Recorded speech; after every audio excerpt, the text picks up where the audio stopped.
आपने कबीर जी का एक दोहा अवश्य सुना होगा, अर्थात गुरु और भगवान दोनों मेरे समक्ष खड़े हैं और मैं पहले गुरुदेव को प्रणाम करना चाहूंगा, ईश्वर को नहीं क्यों।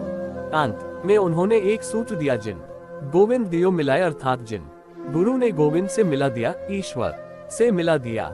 ईश्वर तो सर्वत्र है ही, हमारे भीतर भी ईश्वर है, कण कण में ईश्वर है, आगे पीछे ऊपर नीचे तीनों लोकों में, समस्त ब्रह्मांड में कौन सा ऐसा स्थान है जहाँ पर ईश्वर नहीं है। लेकिन तब भी हम अपने आप को सदा अकेला क्यों पाते हैं। अगर ईश्वर सब जगह है तो जब भी हमें कष्ट, दैक, आपदा आती है तो क्यों ईश्वर साक्षात प्रकट होकर हमारी रक्षा नहीं करते हैं। सज्जनों, कबीर जी ने ऐसे ही गुरु को पहले प्रणाम करने का निर्णय नहीं लिया। इसके पीछे कारण है, ईश्वर भले कण कण में हो, लेकिन जब तक ईश्वर आपको मिलते नहीं तब एक ईश्वर का आपको लाभ नहीं है।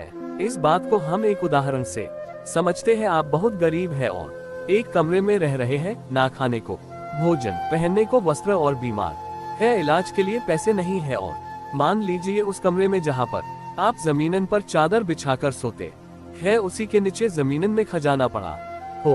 वह खजाना तो है, लेकिन अगर वह खजाना आपको मिला ही नहीं तो क्या उस दबे हुए खजाने का आपको लाभ है। आपकी गरीबी दूर होगी, जाहिर सी बात है नहीं। लेकिन अचानक आपके पास कोई भद्र पुरुष आता है, वह व्यक्ति कहता है कि भाई थोड़ा सा हटना तो, और यहाँ से खुदाई करके जहाँ तुम बैठे हो ठीक उसी के नीचे खजाना है, आओ मैं साथ में लगकर उसे खुदवाता हूँ, और देखते ही देखते तुम अपार धन के मालिक हो जाओगे।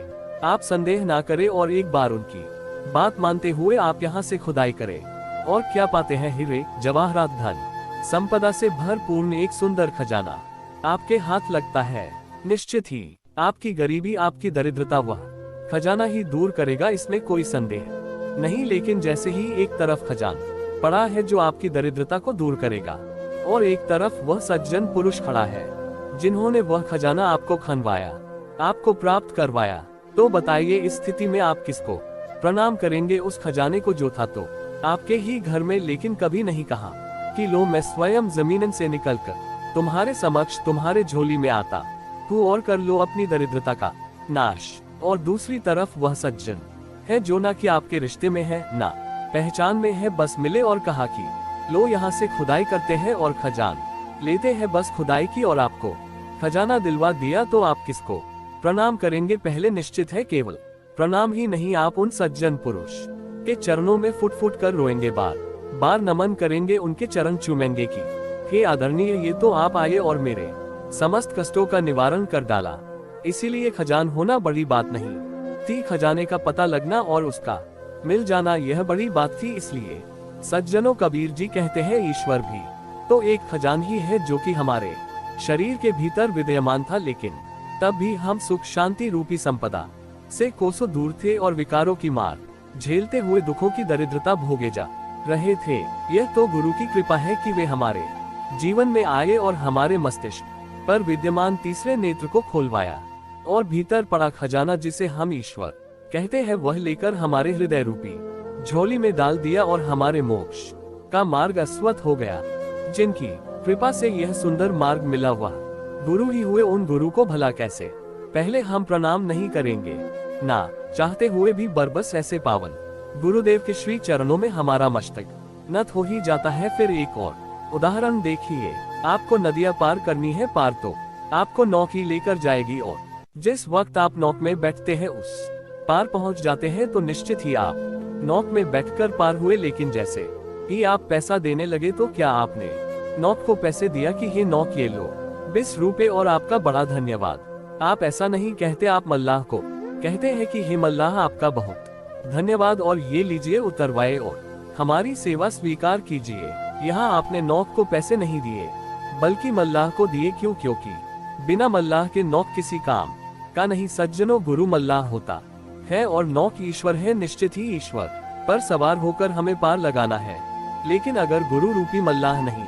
होंगे तो नौक रूपी ईश्वर वह भी हमारी किसी काम की नहीं होंगी। इसीलिए सज्जनों, स्वतः ही हमारे मन में मल्लाह के प्रतिविज्ञता का भाव आ जाता है। एक और उदाहरण लेते हैं, हम बीमार है, स्वाभाविक है कि दवा ही हमको ठीक करेगी। आप हॉस्पिटल जाते हैं तो क्या वहाँ पर पड़ी हुई अनेकों दवाएं में कोई भी दवाई उठाकर खा लेते हैं। जी नहीं, ठीक तो आपको दवा ही करना है, लेकिन उसके पहले आप किसे पास जाते हैं? आप डॉक्टर के पास जाते हैं और डॉक्टर से कहते हैं कि डॉक्टर साहब हमें ठीक कर दीजिए। निश्चित ही ठीक तो दवा ही करेगी, लेकिन आप कहते हैं कि डॉक्टर साहब आप ठीक कर दीजिए, और डॉक्टर आपको दवा देते हैं, आप ठीक होते हैं। और जैसे ही आप ठीक हुए, आप धन्यवाद किसका करते हैं? डॉक्टर की, ना कि दवाई की।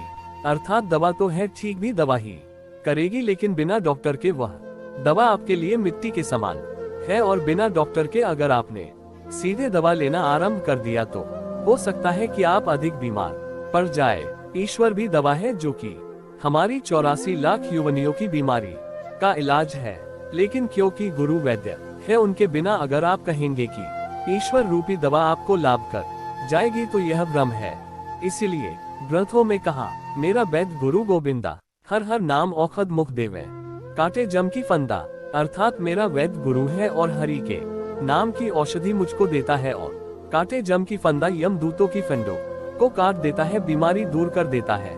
इसीलिए सज्जनों, गुरु खजान दिलवाने वाले वे सज्जन पुरुष है, नदियां पार करवाने वाले मल्लाह है, और बीमारी ठीक करने वाले वैद्य है। जैसे बाहर मल्लाह या वैद्य को स्वतः ही आप प्रतिज्ञता के भाव से समर्पित हो जाते हैं, ठीक वैसे ही एक भक्त एक शिष्य गुरु को नमन करता है, समर्पित होता है कि हे गुरुदेव, अगर आप ना होते तो ईश्वर भले ही मेरे चारों तरफ था, लेकिन तब भी हम ईश्वर से सदा दूर ही रहते।